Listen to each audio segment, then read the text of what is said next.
आज बडे मुद्देमध्ये आपल्याला चर्चा करायची आहे महाराष्ट्राच्या राजकारणातल्या एका नव्या मुद्द्याची। हा मुद्दा सुरू झाला तो पार्थ पवार यांच्या एका वक्तव्याच्या नंतर। काँग्रेसचा डाऊनफॉल सुरू झालाय असं पार्थ पवार म्हणाले, पण पार्थ पवार यांच्या या वक्तव्याच्या नंतर राष्ट्रवादी काँग्रेसची अडचण झाली आहे का? कारण काँग्रेसने जो मुद्दा या निवडणुकीमध्ये उपस्थित केलेला आहे त्यांचं म्हणणं आहे दादांच्या विमान अपघाताच्या संदर्भातली चौकशी करण्यासाठी एफआयआर दाखल करा। आणि आज याच मुद्द्यावरून एक प्रकारे राजकीय कोंडी करण्याचा प्रयत्न झालाय का? एका बाजूला काँग्रेसला दुखावलं गेलं आणि दुसऱ्या बाजूला मागणी करण्यात येते एफआयआर करण्याच्या संदर्भातली भावनिक राजकारणाच्या संदर्भातली ही राजकीय खेळी सुद्धा आहे का? या सगळ्या अनुषंगाने आपण चर्चा करणार आहोत आणि म्हणूनच आज चर्चेसाठी मुद्दा घेऊन आलोय काँग्रेसला दुखून पार्थ पवार यांनी राष्ट्रवादीची अडचण केली आहे का? बघा, आणि या सगळ्याबद्दल बोलण्यासाठी मान्यवर पाहुणे आपल्या सोबत असतील। आपल्या सोबत असणार आहेत काँग्रेसचे मुख्य प्रवक्ते अतुल लोंढे, राष्ट्रवादी शरदचंद्र पवार पक्षाचे प्रवक्ते राज राजापूरकर, राष्ट्रवादीच्या प्रवक्त्या प्रतिभाताई शिंदे, भाजपचे प्रवक्ते किशोर जोशी या चर्चेमध्ये सहभागी होणार आहेत। आपण या सगळ्यांशी बोलूया, पण त्याआधी बघूया दिवसभरातले महत्त्वाचे बडे मुद्दे। पार्थ पवार कृतज्ञ, कुटुंबाच्या पूर्व पुण्याईवर झालेला खासदार, काँग्रेसचा पार्थ पवारांवर हल्लाबोल, काँग्रेसच्या डाऊनफॉल बाबत केलेल्या टीकेवरून सुनावले खडेबोल।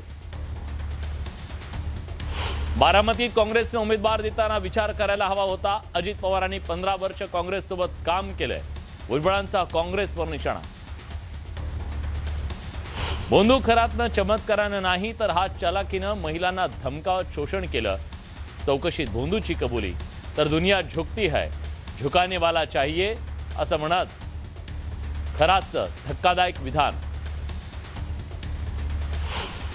मुख्यमंत्री देवेंद्र फडणवीसांच्या हस्ते दहिसर ते काशीगाव मेट्रोचं उद्घाटन, उपमुख्यमंत्री एकनाथ शिंदेचं, परिवहन मंत्री प्रताप सरनाईक आणि इतर नेते राहणार उपस्थित। मुंबईकरांचा प्रवास आणखी सुसाट, मेट्रो 2B मार्गिकेचं लोकार्पण, पॉट टॅक्सी प्रकल्पाचं भूमिपूजन। आणि गर्भपाताच्या रॅकेटचा छत्रपती संभाजीनगरमध्ये पर्दाफाश, सख्या बहिणी आणि नर्सनं घरात मांडला होता मृत्यूचा व्यापार।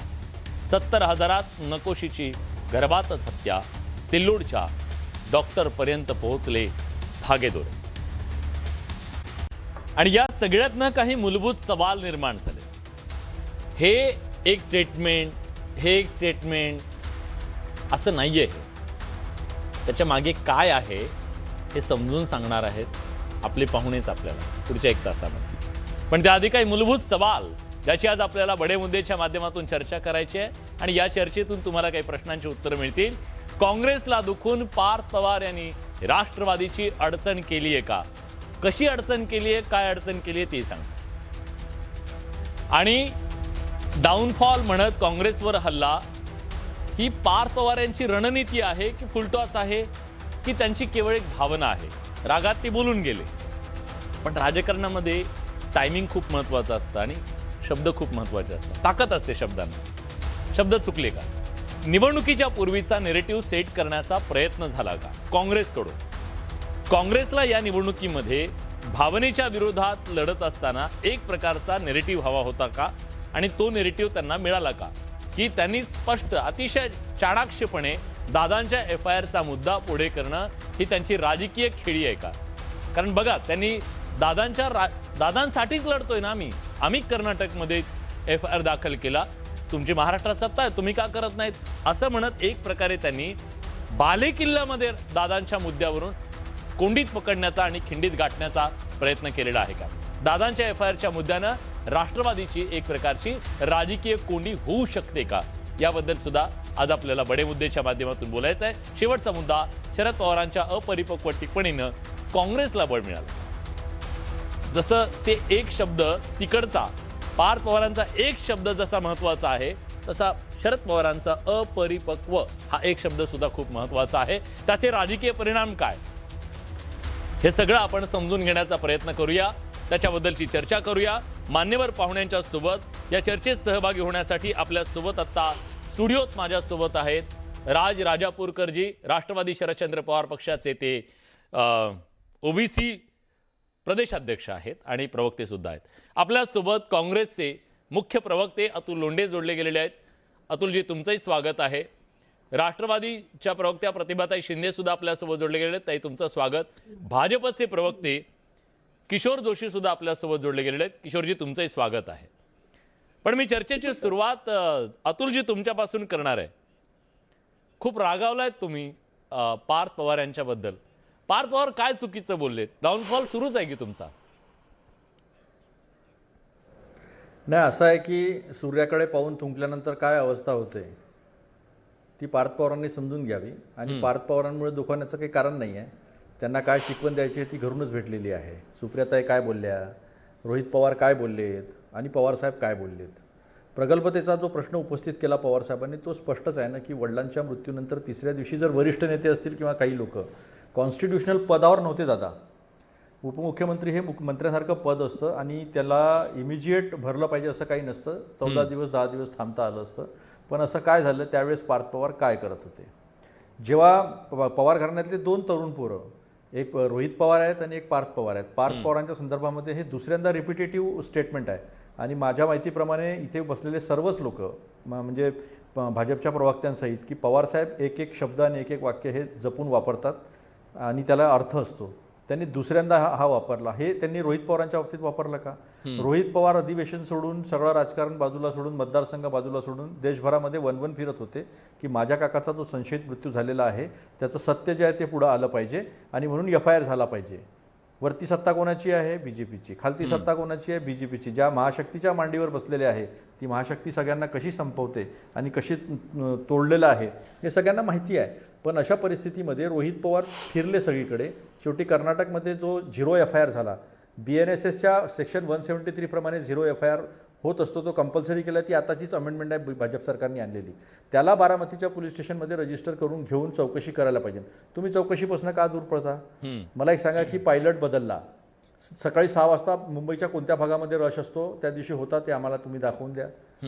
तुम्ही ब्लॅक बॉक्सचा प्रश्न उपस्थित केलेला होता, खोटं बोललेले होते ब्लॅक बॉक्सच्या संदर्भात. मीच 2 प्रेस कॉन्फरन्स घेऊन ब्लॅक बॉक्सचं सत्य जे आहे ते पुढे आणलं. मग म्हटले की ब्लॅक बॉक्स मिळालेला आहे. त्याची टेल जी आहे, टेलमध्ये असतो ब्लॅक बॉक्स, ती टेल्स स्पष्टपणे दिसत होती. आणि आता तर हा भोंदू खरात बाबा जो आहे याच्या संदर्भामध्ये मी तुमचाच व्हिडिओ पाहत होतो विलास. त्याच्यामध्ये तुम्ही सांगत होते की ते एका दिवसात कसे पैसे आले वगैरे. तुम्ही अंजली दमानी यांचं बघत होते CDR कसे एका दिवसात पैसे आले, कसा दादांच्या घराच्या बाहेर जादूटोणा झाला, कसा त्यांच्या फोटोवर एक क्रॉस मारलेला आहे. या सगळ्या गोष्टी का इन्व्हेस्टिगेशनच्या वाटत नाही का तुम्हाला? जर संवेदनशीलतेचा प्रश्न असेल तर मग संवेदनशीलतेचा प्रश्न इथे येतो आणि प्रगल्भतेचा प्रश्न इथे येतो. खासदार झालेच असते ते, त्याला काही विषयच नव्हता. त्यांच्याकडे 1 सीट होती, ते झालेच असते. सुनेत्रा वहिनी ह्या उपमुख्यमंत्री राष्ट्रीय अध्यक्ष झाल्याच असत्या. तो दबाव आला ते आम्ही पाहिलं ना. आम्ही त्यांच्या याच्यात बोलण्याचं काही कारण नाही आहे. कारण की असंही पत्र गेलं होतं वरिष्ठ नेत्यांकडनं त्यांच्या की अधिकार कार्याध्यक्षांना देण्यात यावे. मग या सुनेत्रा वहिनींना पत्र लिहावं लागलेलं होतं. मग हे सगळं आपल्या घरातलं सांभाळताना जी प्रगल्भता दाखवायला पाहिजे नव्हती ती सोडून ते सांगून आले की काँग्रेसचा डाऊनफॉल. और काँग्रेसचा डाऊनफॉल करणारे सोडून द्या. अरे नरेंद्र मोदीजींनी सांगितलं होतं काँग्रेसचा डाऊनफॉल होईल, काँग्रेस संपल म्हणून. आता काँग्रेसयुक्त भाजपा झालेली आहे. 4-5 भाजपचे नेते राहिलेले आहे. सगळे काँग्रेसचे नेते तिथे जाऊन बसले आहे. आम्हाला संपवणारे स्वतः संपून राहिलेले आहे. विलासराव देशमुखांचं स्टेटमेंट बघा. जसं माणसाच्या जीवनामध्ये चढाव उतार येतात तसे पक्षाच्या जीवनामध्ये, संस्थेच्या जीवनामध्ये येतात. थोडेफार चढाव उतार आमच्या ह्याच्यात आहे, ठीक आहे ना. आता थोडंसं आमचं कमी आहे, पण आता त्यांनी बघायला पाहिजे. आता काय नवीन आलेले आहे, इतिहास व्यवस्थित माहीत नाही आहे. पंजाबमध्ये पण BJPला हरवलेला आहे, कर्नाटकात BJPला हरवलेला आहे, मध्य प्रदेशमध्ये BJPला हरवलेला आहे, हिमाचलमध्ये BJPला हरवलेला आहे, अनेक राज्यांमध्ये BJP हरलेली आहे. खाली साऊथमध्ये तर 4 राज्यांमध्ये BJP नाहीच आहे. अशा परिस्थितीमध्ये उद्देश काय? भावनेतून केलेलं वक्तव्य असू शकतं हे की भाजपला खुश करण्यासाठी केलेलं असू शकतं? काय उद्देश काहीतरी असेल ना, उगाच थोडं करणार आहेत? नाही, भाजपाच्या बाबतीमध्ये त्यांच्या मनात जर भीती नसेल की ते आपला पक्ष संपवू शकतात तर ते मग नंदनवनात आहे, मूर्खांच्या नंदनवनात आहे. हे त्यांनी लक्षात घेतलं पाहिजे. आणि त्यांनी आमच्याबद्दल काय म्हटलं, का बरं असं म्हटलं, हे याचा खुलासा तेच करू शकतात. पण त्या संदर्भामध्ये त्यांना शिकवणी घरूनच दिलेली आहे. सुप्रियाताई काय बोलल्या, पवारसाहेब काय बोलले आणि रोहित पवार काय बोलले हे त्यांनी पाहिलं पाहिजे. त्यांनी हेच पाहिलं पाहिजे की रोहित पवार आणि ते सारखेच वयाचे आहे, जवळपास कमी जास्त. रोहित पवारांबद्दल आजपर्यंत पवारसाहेब असं का बोलले नाही आणि त्यांच्याबद्दल का 2 वेळा असं बोलले? त्यांनी हे पण पाहिलं पाहिजे की माझा चुलत भाऊ, माझा त्या दजीदाचा पुतण्या हा वन भटकतो आहे, हा दादाला न्याय मिळाला पाहिजे म्हणून प्रयत्न करतो आहे. आपण का नाही करत, आपण त्याला का मदत नाही करत, ही प्रगल्भता त्यांनी ठीक दाखवायला आहे, पाहिजे. मी विचारतो. बाकी प्रतिभाताई निवडणूक आहे आपल्या विलास. सोबत आहेत. आता मी तुला सांगतो, आता ऐकून घ्या एक मिनिट, एकच मिनिट विलास. आता निवडणुकांचा प्रश्न उपस्थित केला होता एका प्रवक्त्यांनी, त्यांना इतिहास शिकवण्याची गरज आहे जरा. मला सांगा, अंतापूरकरांची डेथ झाली, कर्डिलेंची डेथ झाली, लक्ष्मण जगतापांची डेथ झाली, वसंतराव चव्हाण आमचे नांदेडचे खासदार हे तर 3-4 महिन्यातच गेले लोकसभेनंतर. प्रत्येक ठिकाणी निवडणुका लागलेल्या. माझ्या माहितीप्रमाणे शेवटली निवडणूक जी झाली होती ती पतंगराव कदमांची झालेली. पतंगराव कदमांच्या मृत्यूनंतर कदमांना अनपोज केलं होतं, पण त्याच्यानंतर ही प्रथा तोडण्याचं काम कोणी केलं हे काम? हे बीजेपीने केलं. आणि त्यानंतर सगळ्या निवडणुका झाल्या. इव्हन लक्ष्मण जगताप हे बीजेपीचेच उमेदवार होते आणि ते आमदार होते. त्यांच्या मृत्यूनंतर निवडणुका झाल्या. त्यामुळे उगाच असं शिकवत असताना या गोष्टी योग्य नाही आहे. त्याच्याबद्दल भाजपला विचारतो, तो मुद्दा येईल आता चर्चेमध्ये, तो आणतो मी मुद्दा चर्चेत. पण मला प्रतिभाताईंना विचारायचं आहे. प्रतिभाताई, 2-3 प्रश्न आहेत. एक तर लहान तोंडी मोठा घास घेतला का, प्रश्न क्रमांक 1. दुसरा, काँग्रेसला वाटतंय, त्यानंतर राष्ट्रवादी काँग्रेस शरदचंद्र पवार पक्षाच्या वरिष्ठ नेत्यांना, सर्वोच्च नेत्यांना पण वाटतंय ही अपरिपक्वता आहे. तुम्हाला असं वाटतं का की या सगळ्यामध्ये एक नेरेटिव्ह सेट करण्यासाठी किंवा पक्षाला या सगळ्यामध्ये अडचणीत टाकण्याचं काम या शब्दांनी केलंय, पार्थ पवारांनी केलंय? जेव्हा ही आपण सगळ्यांनी हा सगळा इन्सिडेंट लक्षात घेतला पाहिजे. अजितदादांना जिथे आग्रह दिला त्या ठिकाणी नमस्कार करून पार्थ पवार बाहेर निघाले होते आणि त्यावेळेस ते कुठल्याही मनस्थितीत नव्हते. आपण टीव्हीवरती सगळ्यांनी बघितलं असेल, अत्यंत डोळ्यामध्ये अश्रू, दुःख आणि या सगळ्या वेदनांमध्ये ते बाहेर निघाले होते. आणि एक पत्रकार त्यांच्या सतत मागे लागून प्रश्न विचारत होता, त्याला दिलेलं त्यांनी उत्तर आहे.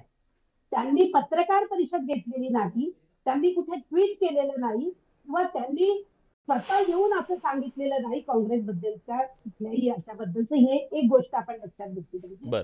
त्यामुळे हे काँग्रेसबद्दल ते जाणीवपूर्वक बोललेले आहेत वगैरे, हे जे सांगितलं जातंय, नॅरेटिव्ह सेट केला जातोय, तो अजिबात बरोबर नाही. नंबर 1. पण एक त्याच्याबद्दलचं स्पष्टीकरण देता येऊ शकतं ते प्लीज? म्हणजे जर समजा त्यांना ते बोलायचं नव्हतं, समजा माध्यमांनी केला असेल, बाकी काँग्रेसने केला असेल, विपर्यास केला असेल, आता मला वाटतं ते बोलून सुद्धा 24 तासापेक्षा जास्त काळ लुटलेला आहे. तुम्हाला संधी आहे त्याबद्दलचं स्पष्टीकरण देण्याची, प्लीज. नक्की देतील ते, त्याच्याबद्दल बोलतीलच. पण जे आता एक नॅरेटिव्ह सेट केला जातोय की त्यांना घरातूनच या पद्धतीनं शिकवण दिली गेली, त्यांना हे केलं गेलं, तर एक लक्षात ठेवलं पाहिजे, आजोबाला नातू नेहमी अपरिपक्व वाटत असतो, लहान वाटत असतो. त्यामुळे त्या प्रेमाने, आणि त्यांनी ते स्पष्ट सांगितलंय की मी कुटुंबातला व्यक्ती म्हणून हे बोलतोय, आणि त्यामुळे त्यांनी हे सांगितलेलं आपण लक्षात घेतलं पाहिजे. दुसरी गोष्ट, त्यांनी खरं म्हणजे पार्थ पवारांना टार्गेट करून काँग्रेस आपलं बारामतीमध्ये नसलेलं स्थान स्थापन करण्याचा प्रयत्न करते. कारण त्यांना तिथे लढताना दुसरा कुठलाही मुद्दा नव्हता, आणि पार्थ पवारांकडून हा आल्यानंतर मग आता कसं आपल्याकडे हे आलेलं आहे असं करत काँग्रेस आता साफ मिळत भुई चोपडण्याचं काम करताय. आमच्या सर्व ज्येष्ठ नेत्यांनी अगदी विनंतीपूर्वक आणि त्या दिवशी झालेल्या सभेमध्ये पण सांगितलं की आम्ही काँग्रेसला विनंती करणार आहोत. 9 तारखेपर्यंत आम्ही शेवटपर्यंत प्रयत्न करणार आहोत. ज्या पद्धतीचा मुद्दा त्यांनी मांडलेला आहे, ज्या पद्धतीची मागणी त्यांनी केलेली आहे, काँग्रेसनं एफआयआर दादांच्या अपघाताच्या एफआयआरच्या संदर्भात त्यांनी सांगितलं, आमचं सरकार जिथं आहे तिथं आम्ही एफआयआर नोंदवलेला आहे, तुमचं सरकार आहे, तुम्ही सत्तेत आहात, तिथं का केलं जात नाही? एक प्रकारे ताई, ही राजकीय खेळी असं तुम्हाला वाटतंय की तुम्हाला तुमच्याच होम ग्राउंडवर चितपट करण्यासाठीचा हा मुद्दा वाटतोय? हे बघा, बारामतीमध्ये कोणीही येऊ द्या, त्या होम ग्राउंड वरती कोणीही आम्हाला चितपट करू शकत नाही. दादा गेले त्या दिवशी 2च बॅनर बारामतीमध्ये होते, आणि ते 2 बॅनर होते. एक बॅनर होता मी बारामतीकर आहे हे सांगण्याचा माझा माग आज उतरलो, हे बॅनर होता, आणि दुसरा एक बॅनर होता दादा हे बरं. हे 2च बॅनर तिथे होते, आणि त्यामुळे बारामतीमध्ये येऊन कोणी आमचा माज उतरवे हे आम्हाला काही पटत नाही, आणि बारामतीच्या जनतेलाही ते पटणार नाही. त्यामुळे एफआयआरचं काय, एफआयआरच्या मुद्द्यावरून तुमची भूमिका काय असेल? मला बोलू द्या. बोला. मी त्यामध्ये स्पष्ट भूमिका आमची आहे. आम्ही सीआयडी कडे तपास मागितलेला आहे. जय पवारांनी त्याबद्दल स्पष्टपणे सांगितलेलं आहे की काही मुद्दे रोहित पवारांनी जे त्यांच्या मनामध्ये होते ते विलास, विचारले मला बोलायचं आहे आणि याच्यावर. त्यामुळे त्यांनी विचारले. त्यामुळे आता आम्ही लोकशाही पद्धतीनं सीआयडीच्या रिपोर्टची वाट बघतो. विलास, मला उत्तर द्यायचं. हा आणि मी येतो मला तुमच्याकडे. किती मला नाही, दोन अतुल भाऊ, पाहुण्यांची मतं घेऊन जरा येतो अतुलजी. तुम्ही एवढे बोलत असताना मी एक शब्द बोलली नाही. तुम्हाला एवढी काय घाई आहे? येईल ना वेळ, वेळ येईल, तुम्ही नक्की बोला. अतुल भाऊ, तुम्ही बोलायमध्ये मी एक्सपर्ट काय- आहात, तुम्ही नक्की बोलाल, काळजी नका करू. पण इतकी काय घाई? दुसऱ्याला बोलू न देता तुम्ही पूर्ण वेळ बोलत होते, मी एक शब्द बोलली नाही, एक शब्द नाही. मलाही बोलता येतं. आपल्याला माहिती आहे काँग्रेसनं अशा पद्धतीने म्हणावं, एखाद्याच्या भाषणावरून त्याचं नेतृत्व कर्तृत्व आपण मांडावं, जे तुम्ही भोगलंय, जे काँग्रेसनं राहुल गांधींच्या रूपानं भोगलेलं आहे, ते तुम्ही करू बघता, त्याचं मला आश्चर्य वाटतं. ठीक आहे, मी पटकन एक कमेंट काँग्रेसनं घेतो. मांडला मी तर जाणार नव्हतो मला अतुलजींकडे आश्चर्य लगेच. वाटलं. ते म्हणतात राहुल गांधी आरसा दाखवत आहेत. ते म्हणतात राहुल गांधींच्या वक्तृत्वाचं काय आणि त्यांच्या कर्तृत्वाचं काय. प्लीज नाही, उत्तर द्या. असं नाही म्हटली. मी म्हटले नाही, की नाही, राहुल पहिले- गांधींचा अतुल ऐकून तर मला तुम्ही तुमचं नाही, बोलू तुमचे द्या. नेते म्हणाले. नाही, मी आता असं म्हणते आहे की राहुल गांधींच्या रूपानं जो अपप्रचार केला गेला आणि तुम्हाला ते भोगावं लागलं, तुम्हाला ते सिद्ध करण्यासाठी अनेक प्रयत्न करावे लागले, ती काँग्रेस एखाद्या उदय येणाऱ्या तुम्ही नेतृत्वाला ते म्हणाला म्हणते, नाही. ते सुरेश बरोबर चव्हाणांनी नाही. आज ते बनवून टाकलेत आहे. अतुल लोंढेजी प्लीज बोला. नाही, मला हात जोडून सांगायचं आहे की आम्ही कोणाचा माज उतरवण्याचा काही प्रयत्न करत नाही आहे. एक प्रक्रिया आहे निवडणुकीची, लोकशाहीतली, ती आम्ही लढतो आहे. आणि सुनेत्रा वहिनींना माझ्या शुभेच्छा. अजितदादा माझे पण नेते होते, पण दुर्दैवानं त्या FIR-बद्दल काहीच बोलल्या नाही प्रतिभाताई, त्याही माझ्या भगिनीच आहेत. पण मला एक प्रश्न इथं उपस्थित करायचा आहे, महत्त्वाचा. म्हणजे मला तुम्ही एक गोष्टही सांगा की राहुल गांधी सीनात तान के खडे आहे. ED, इन्कम टॅक्स, CBI सगळ्या गोष्टींना समोर घेऊन, अंगावर घेऊन ते आज BJP समोर उभे आहे. सरेंडर करून सत्तेसाठी गेलेले नाही आहे ते. त्यांनी सिद्ध केलं त्यांचं नेतृत्व आणि अडचणीच्या काळामध्ये देशाच्या लोकशाही आणि देशाच्या संविधानासाठी ते लढत आहे, हे त्यांनी सिद्ध केलेली गोष्ट आहे. आता BJP काय करते हे ताईंनी सांगितलं आणि बरं झालं की ताईच्या मुखातून आलं की BJP अशा पद्धतीचा प्रयत्न करते. आम्ही अशा पद्धतीचा अजिबात प्रयत्न करत नाही. आम्ही काय पार्थ पवारांना सांगितलं नाही, आम्ही काय त्यांच्याबद्दल काही बोलत नाही आहे. आम्ही फक्त त्यांना एवढंच म्हटलं की तुम्ही FIR-साठी एक हे करा की FIR लावा, आम्ही मागे घेतो. काही कोणाचा माज उतरवण्याचा प्रश्न नाही. काँग्रेसची प्रवृत्ती नाही आहे. काँग्रेस निवडणुकीची प्रक्रिया आहे, व्यवच्छेदक लक्षण आहे लोकशाहीचं. आणि मी तुम्हाला सांगितलं की BJPनेच हे तोडलेलं आहे. त्यामुळे आम्ही निवडणूक लढतो आहे. ठीक आहे. मी दोघांनाही पुरेसा वेळ दिलाय. आणि मला अजून माझ्या दोन पुन्हा पाहुण्यांकडे सांगतो, माझ्या सुनेत्रा वहिनींना खूप खूप शुभेच्छा. बरं, ठीक आहे, शुभेच्छा. मग बिनविरोध करायचा हवं होतं असं त्यांचं म्हणणं असू शकतं. बरं, ठीक आहे, येतो ताई. दोघांना मी पुरेसा वेळ दिला. किशोर जोशी आपल्या सोबत आहेत. मी राजापूरकरजी तुमच्याकडे येण्याच्या आधी किशोरजींकडून प्रतिक्रिया घेऊन येतो. किशोरजी, तुम्ही सातत्यानं म्हणताय की दादांकडे बघा आणि एकदा एक प्रकारे बिनविरोध करा. काँग्रेस असं म्हणतेय की तुम्ही कितीतरी वेळा ही परंपरा मोडलेली आहे. तुम्हाला सोयीचं असतं तेव्हा तर तुम्ही ताकदीनं तिथं लढता, दुसऱ्याला पराभूत करता. अनेक उदाहरणं आहेत. मग आता तुम्ही एवढ्या तळमळीनं का म्हणताय? असं आहे विलासजी, अजितदादा पवारांचं एक स्टेचर होतं. त्या पॉलिटिकल स्टेचरला मॅच करण्यासाठी आणि एकंदरीत त्यांचं स्टेचर बघून आज मुख्यमंत्री श्री देवेंद्रजी फडणवीस यांनी आवाहन केलेलं आहे. हे काय प्रत्येक ठिकाणी एकच रूल ऍप्लिकेबल होऊ शकत नाही. पण तसंच हे पण मान्य करायला पाहिजे की रमेश लटके जेव्हा शिवसेनेचे उमेदवार त्यांचं निधन झालं तेव्हा त्यांच्या मिसेसना जेव्हा ऋजुता लटकेंना तिकीट देण्यात आलं तेव्हा भाजपने त्यांचा उमेदवार विड्रॉ केला. हे पण कळायलाच पाहिजे ना जनतेला. हे नुसतंच काही भाजपाने केलं सगळीकडे भाजप दिसते आणि प्रत्येक ठिकाणी त्याला क्रिटिसाइज करायचं, ही गोष्ट योग्य नाही. आणि अजितदादा पवार हे मोठे नेते नव्हते का? काँग्रेसला मान्य आहे की नाही? असायलाच पाहिजे ना. जर अजितदादा एवढे मोठे नेते होते तर त्यांना एक मान देण्यासाठी म्हणून जर एक अपील केलं तर त्यात चुकीचं काय? पण आता पण मला सांगा, अपील करता तुमचा डाऊनफॉल सुरू झालाय असं दुखावलं तर कसं चालेल? तुम्हाला प्रेमानं घ्यावं लागेल ना ते. आता हा शब्द प्रयोग जो पार्थ पवारांनी केलाय तर तेच जाणे. पण माझं म्हणणं एवढंच आहे, तेच जाणे कसं सर? लढाई तर तुम्ही एकत्र आहेत ना. म्हणजे ते मी काय म्हणतो, पातक तर सगळ्यांच्याच माथी येईल ना, जे काही होईल ते. बरोबर आहे, हा आमचा सहयोगी पक्ष आहे, याच्याबद्दल नो डाऊट. पण प्रश्न असा निर्माण होतो की शेवटी जर तुम्ही इतक्या मोठ्या नेत्याला जर आज प्रत्येक ठिकाणी निवडणुकी जर खरकटणार असाल सुनेत्राताईंना, तर ही मला वाटत नाही योग्य भूमिका आहे. काँग्रेसला काय तर प्रत्येक ठिकाणी आता त्यांना आता कसलं नेरेटिव्ह सेट करताय? अहो, ह्याच मोरेंनी निवडणूक मागे लढवली होती, तेव्हा 4,000 मतं मिळत होती त्यांना. मग ही आता तुमचं कसलं? आता हे बघा, असं आहे, कुठल्याही परिस्थितीमध्ये सगळ्यांनाही माहिती आहे की सुनेत्राताई पवार तिकडे लँडस्लाइड विक्ट्री होणार आहे त्यांची. त्या अतिशय फार मोठ्या प्रमाणात जिंकणार आहेत हे त्यांनाही माहिती आहे. पण आता फक्त एक निवडणूक लढवायची, स्वतःचा आपला प्रेझेन्स ठेवायचा, म्हणून काँग्रेसच्या मागे लागले. मग राजकारणामध्ये ही चूक थोडीच आहे. आपला प्रेझेन्स असला पाहिजे, आपण मैदानात असलं पाहिजे, लोकांना एक पर्याय दिला पाहिजे, जिंकू किंवा हारू. याच्यामध्ये चूक काय आहे? नाही, चुकीचं काही नाही. त्यांनी निवडणूक लढवावी, पण त्याच्यासाठी त्यांनी आणखीन काहीतरी कुकाच काहीतरी नरेटिव्ह तयार करून करणं हे योग्य नाही ना. तुमचा प्रेझेन्स तुम्हाला पाहिजे. आज तुम्ही देशामध्ये तुमचा कुठेही प्रेझेन्स नाही. पण किशोरजी, एक साधी गोष्ट ते म्हणतायत, FIR दाखल करा, आम्ही मागे घेतो. आता तो मुद्दा चौकशी होऊन FIR पण होईल ना.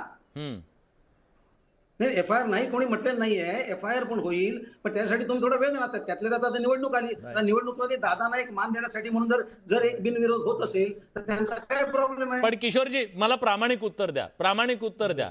आता ज्या प्रकारे त्यांनी त्यांच्या राज्यामध्ये, दादा तर विरोधी त्यांच्या, तसं बघितलं तर, पण विरोधी पक्षात असलेल्या व्यक्तीसाठी सुद्धा कर्नाटकमध्ये त्यांच्या राज्यामध्ये त्यांनी FIR नोंदवून घेतला. इथं तर तुमची सत्ता आहे, दादा तुमच्या सोबत होते. मग एक प्रकारे ते जे नेरेटिव्ह सेट करू पाहतायत त्याला मदत होती असं वाटत नाही का तुमच्याकडून? नाही, मला बिलकुल असं वाटत नाही. कारण पहिली गोष्ट म्हणजे अजून संपूर्ण चौकशी बाकी आहे. एकदा चौकशी झाली नंतर FIR होईल, सगळं होईल. पण त्याच्यासाठी जर तुम्ही आतादायीपणा करून आत्ताच करा, उद्याच करा, परवाच करा असं म्हटलं तर एक म्हणणं चुकीचं आहे. ठीक आहे, त्याच्यामध्ये एक प्रोसेस असते प्रत्येक ठिकाणी. हा काय छोटा मोठा ऍक्सिडेंट नाहीये. त्याच्यामध्ये संपूर्ण चौकशी होऊन DGFT सगळे जे ज्या एजन्सी आहेत सगळ्या चौकशी करतील. ठीक आहे. अतुलजी येतो, मला राजराजापूरकर जरांची भूमिका ऐकून घेतो आणि मग येतो, कारण त्यांची परिस्थिती थोडीशी बिकट आहे या सगळ्यामध्ये. राजराजापूरकरजी, तुम्ही कुठल्या बाजूने आहात? FIR दाखल करा म्हणणाऱ्यांच्या बाजूने आहात की FIR दाखल करण्यासाठी वेगवेगळ्या प्रकारची कारणं देणाऱ्यांच्या बाजूने आहात? तुम्ही कुठल्या बाजूने आहेत या निवडणुकीमध्ये? महाराष्ट्राला कळू द्या एकदा. नाही, विलासजी, एक गोष्ट स्पष्ट आहे की सुरुवातीला ज्या वेळेला या संदर्भामधल्या ज्या वेळेला त्या ठिकाणी बातम्या आल्या होत्या टीव्ही चॅनलच्या माध्यमातून, मीडियाच्या माध्यमातून, त्यावेळेला सगळ्यात अगोदर सुप्रियाताईंनी हे स्टेटमेंट दिलं होतं की आम्ही बारामतीमध्ये या पोटनिवडणुकीमध्ये जी काही घटना घडली त्यामध्ये या पोटनिवडणुकीमध्ये आम्ही त्या ठिकाणी लढणार नाही, आमच्याकडनं आमचा उमेदवार दिला जाणार नाही. हे सगळ्यात कार्यकर्त्यांनी काय करायचं? सगळ्यात अगोदरचं स्टेटमेंट मध्ये पूर्ण करतो मी. त्यामुळे जे तुम्ही म्हटलं की बाबा तुमची भूमिका तुम्ही कुठल्या बाजूला वगैरे वगैरे, एक गोष्ट लक्षात ठेवा की आजचं जे पार्थ पवार यांचं जे स्टेटमेंट आहे ते म्हणजे त्याच्या जर एका वाक्यात जर त्याची ठिकाणी जर मांडणी करायची झाली तर मला असं वाटतं की कधीही शाळेत न जाता सर्टिफिकेट मिळवलेला हुशार विद्यार्थी, कधीही शाळेत न जाता सर्टिफिकेट मिळवलेला हुशार विद्यार्थी. लोकसभेची निवडणूक मावळ लोकसभा मतदारसंघात लढलो, आपला पराभव झाला. त्याच्यानंतर त्यांना आज राज्यसभेची उमेदवारी, राज्यसभेचं त्या ठिकाणी खासदारकी मिळाली, सहजपणे मिळालं, म्हणजे सर्टिफिकेट मिळालं. आणि आज त्यांनी एक स्टेटमेंट करून की काँग्रेसचे दिवस आता भरत आलेत असं करत त्यांनी अनेक प्रश्न त्या ठिकाणी निर्माण केले सगळ्यांसाठी. म्हणजे अखंड दिवस असेल की आपण पूर्ण या निवडणुकीपर्यंत अगदी सगळ्या त्याच्यामध्ये टाकून घेतलं. म्हणजे हुशार आहेत की नाही? सांगायची गोष्ट म्हणजे की कधी शाळेत न गेलेला सर्टिफिकेट मिळाला हुशार विद्यार्थी. आता गोष्ट अशी आहे की ज्या वेळेला दादांचं अकस्मात निधन झालं, अपघाती निधन झालं, याच्यामध्ये त्या ठिकाणी महाराष्ट्राच्या जनतेच्या मनामध्ये संशय निर्माण झाला होता. आणि त्याच वेळेला मग त्या ठिकाणी याच्याबद्दल कुठे घातपात आहे का या संदर्भामध्ये रोहितदादा पवार यांनी त्या ठिकाणी अनेक अभ्यास करत, तपास करत त्या ठिकाणी मोठे पुरावे गोळा केले होते, प्रचंड माहिती गोळा केली होती. आणि त्याच्यानंतर त्यांनी त्या माहितीच्या आधारावरती राज्यातल्या अनेक जिल्ह्यामध्ये जाऊन त्या ठिकाणी अजितदादांसाठी FIR व्हायला पाहिजे पोलीस स्टेशनला, यासाठी त्यांनी अनेक ठिकाणी जाऊन त्या ठिकाणी मागणी केली. परंतु राज्यातल्या कुठल्याच पोलीस स्टेशनमध्ये FIR दाखल झाला नाही. ठीक आहे, इतिहास सगळ्या महाराष्ट्राला माहिती आहे. थेट मुद्द्यावर या. थेट मुद्द्यावर तुम्ही पुण्याच्या बाजूला काँग्रेसला सपोर्ट करणारा तुम्ही की कुटुंब म्हणून कुटुंबाच्या सोबत जाणारा? दिल्लीमध्ये सतत सलग 8 दिवस मी दादांसोबत होतो. त्यावेळेला आम्ही अनेक बड्या नेत्यांना भेटलो, अखिलेशजी असतील, राहुलजी असतील. त्याला दादांनी राहुलजींकडे हा प्रश्न मांडला आणि वास्तविकता मांडली की असं आहे करून. राहुलजीने ऐकून घेतलं आणि राहुलजीने म्हणाले की रोहित जी आप चिंता मत कीजिए, आप एक काम कीजिए, तेलंगाना में जाइए, वहां पे हमारी सरकार है, आपको न्याय मिलेगा, वहां पे आपकी हम सुन के लेंगे. आणि त्याप्रमाणे दादा तिथे गेले. दादांचं ऐकून घेतलं आणि तो 0 FIR त्या ठिकाणी काँग्रेसच्या त्या ठिकाणी असलेल्या सरकारच्या काळात त्यात दाखल झाला. आता विषय असा आहे की हे ज्या वेळेला दादा महाराष्ट्रात फिरत होते आणि त्याच अजितदादांसाठी जिथे भारतीय जनता पक्षाचे प्रवक्ते म्हणतायत टाव करून की दादा हे सगळ्यात मोठे दिग्गज नेतृत्व होतं करून, मग त्याच अजितदादांसाठी महाराष्ट्रातल्या कुठल्याही जिल्ह्यामध्ये FIR का दाखल झाला नाही, हा माझा पहिला प्रश्न. मी तुमच्या बाजूला येतो. मग दुसरा प्रश्न असा आहे की या सगळ्या गोष्टी होत असताना ज्या वेळेला त्या ठिकाणी FIR झाला, FIR त्या ठिकाणी महाराष्ट्र ट्रान्सफर झाला, पण अजून देखील त्याच्यावरती एक चुकार शब्द या राज्याचे मुख्यमंत्री बोलायला बघत नाहीयेत. मग याच्या पाठीमागे, या सगळ्यांच्या गोष्टीच्या पाठीमागे जर काँग्रेसने त्या ठिकाणी भूमिका घेत FIR नोंदवून घेतला, दादांसाठी नोंदवून घेतला आणि एक भूमिका दिली, तर त्यावेळेला मला असं वाटतं की पार्थ पवार यांना हे कळलं पाहिजे की त्यांचे वडील महाराष्ट्राचे उपमुख्यमंत्री आणि देशाचा सगळ्यात मोठा नेता, एक राजकारणी म्हणून ओळखला जाणारा अजितदादा पवार यांना त्या ठिकाणी काँग्रेसकडनं न्याय मिळाला. मग त्यावेळेला अशा प्रकारचं स्टेटमेंट करत असतात थोडंसं म्हणजे तुम्ही काँग्रेसच्या सोबत आहात, काँग्रेस न्याय देते. अजून एक सांगतो मी, अजून एक त्या सांगतो. निवडणुकीत तुम्ही एक सांगतो. काँग्रेसच्या नाही, सोबत नाही. असणार. परिपक्वतेच्या बाबतीमध्ये आदरणीय पवार साहेब बोलले, परिपक्वतेचे नाही, इधर उधर की बात मत मी करो. अगदी स्पष्ट सांगतो मी तुम्ही उमेदवार दिला नाही हा आज भाग वेगळा, पार्थ पवार हे- तुम्ही उमेदवार दिला नाही हा भाग वेगळा, मी पण तुम्हाला- तुमची या निवडणुकीतली भूमिका काय, तुमच्या कार्यकर्त्यांना मेसेज काय, तुम्ही कुठल्या बाजूने थांबणार? आम्ही स्पष्ट सांगितलं हा. की त्या ठिकाणी अजितदादांच्या नंतर आम्ही या पोटनिवडणुकीमध्ये उतरणार नाही. म्हणजे स्पष्ट झालेलं आहे की त्या ठिकाणी आम्ही जो कोणी उमेदवार राष्ट्रवादी काँग्रेस पक्षाकडनं सुनेत्राताई पवार किंवा जो कोणी असतील त्यांना आमचं समर्थन असेल. परंतु या गोष्टी असताना स्पष्टपणे त्या ठिकाणी आदरणीय पवार साहेबांनी एक गोष्ट म्हटली. काय म्हटलं की असं अपरिपक्व स्टेटमेंट. सांगायची गोष्ट अशी आहे की पार्थ पवार यांच्या नावामध्ये पवार आहे, ते पवार कुटुंबाचे वारसदार आहेत. त्यामुळे पवार कुटुंबाकडनं ज्या वेळेला कुठलंही स्टेटमेंट जाईल ते परिपक्व असलं पाहिजे, त्याचा विचार असला पाहिजे. पवार साहेब कुठली निवडणूक असली ना की पवार साहेब उद्धव साहेबांना फोन करतात, मोदींना फोन करतात, राहुलजींना फोन करतात, अखिलेशजींना फोन करतात. पवार साहेबांचा फोन जातो. आपण बातम्यांमध्ये बघता शरद पवार साहेबांचा फोन केला. आज या गोष्टी होत असताना राष्ट्रवादी काँग्रेस पक्षाकडे ज्या वेळेला काँग्रेसचा उमेदवार समोर आलेला आहे त्यावेळेला प्रफुल्ल पटेल आणि सुनील तटकरे आहेत कुठे? It is a complete failure of Sunil Tatkare आणि प्रफुल्ल पटेल. आज जर त्या ठिकाणी काँग्रेसचा उमेदवार उभा होत असेल तर हे सुनील तटकरे आणि प्रफुल्ल पटेल यांचं फेल्युअर आहे. कारण की आज त्यांनी अजितदादांच्या त्या ठिकाणी नसताना. ठीक आहे प्रतिभाताई, मला मी थेट विचारतो, डिप्लोमसी अतिशय महत्वाची असते, पण पार्थ पवार काल बोलताना म्हणाले की ज्यांना कळायचं असतं त्यांना कळेल, त्यांना फोन करायची गरज नाही, त्यांना नसते, अशा प्रकारचं त्यांचं ते स्टेटमेंट होतं. डिप्लोमसीमध्ये तुम्ही कमी पडलात का? मला सांगा, आमचे सर्व ज्येष्ठ नेते सर्वांनी म्हणजे सुनेत्रा वहिनींनी सगळ्यांना फोन केले. त्या दिवशी जाहीर सभेमध्ये तटकरेंनी, प्रफुल्ल पटेलनी, छगन भुजबळ साहेबांनी सगळ्यांनी सांगितलं की आम्ही स्वतः साहेबांकडे जाऊन आलो आहोत. आम्ही काँग्रेसचे राष्ट्रीय अध्यक्ष खरगेजींचा संपर्क करण्याचा प्रयत्न करतो आहोत. तो संपर्क होत नाही, ते केरळमध्ये आणि निवडणुकीमध्ये व्यस्त आहेत. म्हणून आम्ही त्यांच्या दुसऱ्या नेत्यांना संपर्क केला. असं असताना सगळ्यांना संपर्क करणं, बोलणं, सगळ्यांशी उद्धवजींच्याकडे जाऊन आले, त्यांच्याशी बोलणं. ते म्हणाले फोनवर बोललेत आणि ते म्हणाले यायची गरज नाही, तुम्ही बोललात आणि ते झालं. हे सगळे संपर्क स्वतः सुनेत्रा वहिनींनी, प्रदेशाध्यक्ष म्हणून तटकरेजींनी, प्रफुल्ल पटेलांनी, भुजबळ साहेबांनी हे प्रयत्न केलेले आहेत. सगळ्यांशी ते बोललेले आहेत. त्यामुळे मला असं वाटतं की हे म्हणणं म्हणजे पार्थ पवार तसं म्हटलं तर राज्यसभेचे खासदार आहेत आमच्या पक्षामध्ये, पण आमचे जेवढे ज्येष्ठ नेते आहेत सगळ्यांनी प्रयत्न केले. सभेच्या दिवशी हात जोडून सगळ्यांना विनंती केली की बारामतीमध्ये आम्ही प्रचंड बहुमताने निवडून येणार याच्याबद्दल चर्चा नाही. अगदी लोकांचे डिपॉझिट जप्त होणार अशी परिस्थिती असेल तरी सुद्धा आमची हात जोडून विनंती आहे की ही निवडणूक होऊ नये. आपण एक लक्षात ठीक आहे, अतुलजी, घेतलं डिपॉझिट जप्त करून घेण्यासाठी तुम्ही लढताय का ही निवडणूक? अजितदादांच्या नंतरची ही निवडणूक आहे प्रतिभाताई, त्यामुळे तुम्हाला थोडं सेन्सिटिव्हली, इमोशनली ह्या गोष्टीवर लक्ष देणं गरजेचं होतं. तुमच्या नेत्यांकडनं चुकलं, तुमच्या नेत्यांकडनं त्या गोष्टीवर जे लक्ष घालायला होतं त्याला घालता आलं नाहीये. पुन्हा तर सांगतो, गांभीर्याने सांगतो, सुनील तटकरे, प्रफुल्ल पटेल यांची बरं ठीक आहे, त्यांचं म्हणणं ऐकूया, त्यांचं म्हणणं ऐकूया. मी कोणाच्याच मध्ये बोलत नाही.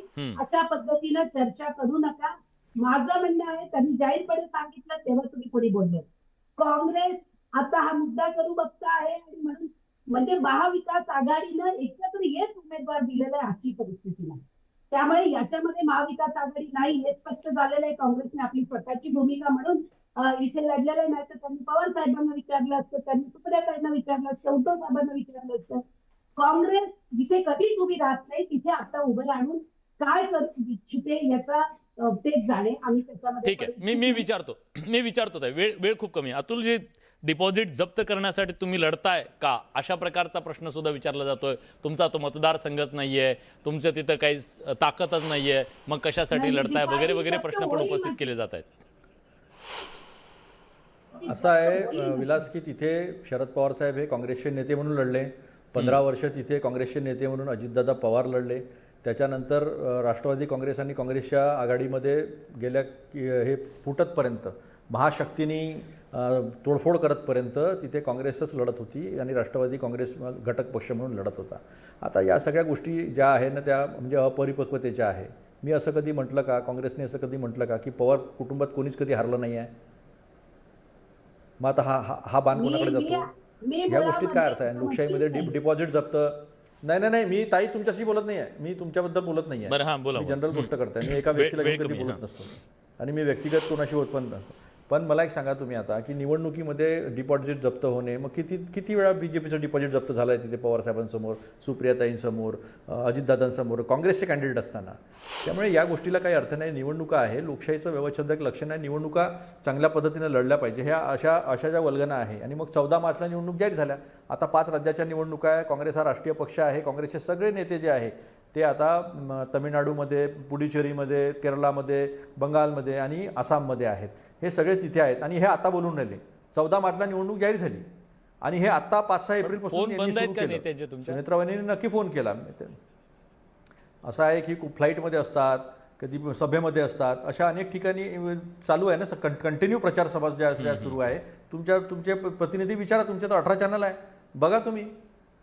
पण प्रश्न हा आहे की 14 मार्चपासून तुम्ही हा प्रश्न विचारा ना, 14 मार्चपासून आतापर्यंत काय करत होते? जेव्हा निवडणुका लागल्या नव्हत्या तेव्हा लागलीच पटकने करत. आणि इतक्या वेळा लक्ष्मण जगताप गेले, वसंतराव चव्हाण गेले, अंतापूरकर गेले, असे कितीतरी नावं जे आहेत ती प्रथा कोणी तोडली. आणि दुसरी एक गोष्ट, FIR हा इमिजिएट होत असतो. इन्क्वायरी करण्याची जर तुमची मानसिकता असती तर तुम्ही FIR तेव्हाच केला असता. 173 BNSS 0 FIR वाचून घ्या. आणि आता तो FIR होऊन अनेक दिवस झाले. दुसऱ्याच दिवशी त्यांनी पाठवलेला FIR, रात्रीच FIR तो पाठवला, त्याच दिवशी बारामती पोलीस स्टेशनमध्ये रजिस्टर होऊन त्याची एन्क्वायरी व्हायला पाहिजे नव्हती ना. CID एन्क्वायरी करताय. आता हे सगळं आम्हाला रोहित पवारांच्या प्रेस माझा वेळ कॉन्फरन्समध्ये संपलाय. फक्त किशोरजींना जाता जाता विचारतो, किशोरजी अजून वेळ गेलेली नाहीये. कदाचित ते म्हणतायत की FIR दाखल केला तर आम्ही माघार घेऊ. कदाचित असं काही घडू शकतं का पुढच्या ह्या 1-2 दिवसात? प्रश्न असा आहे की संपूर्ण चौकशी झाल्यानंतर FIR होते. आजच्या सांगण्याप्रमाणे FIR आम्ही करू शकत नाही ना, की तिथे DGCA बाकी सगळ्या हे तर खूपच झालं. म्हणजे घटना घडल्यानंतर FIR उठली, चौकशी पहिला पवन खेरांवर तुम्ही FIR चौकशी करून गेला का?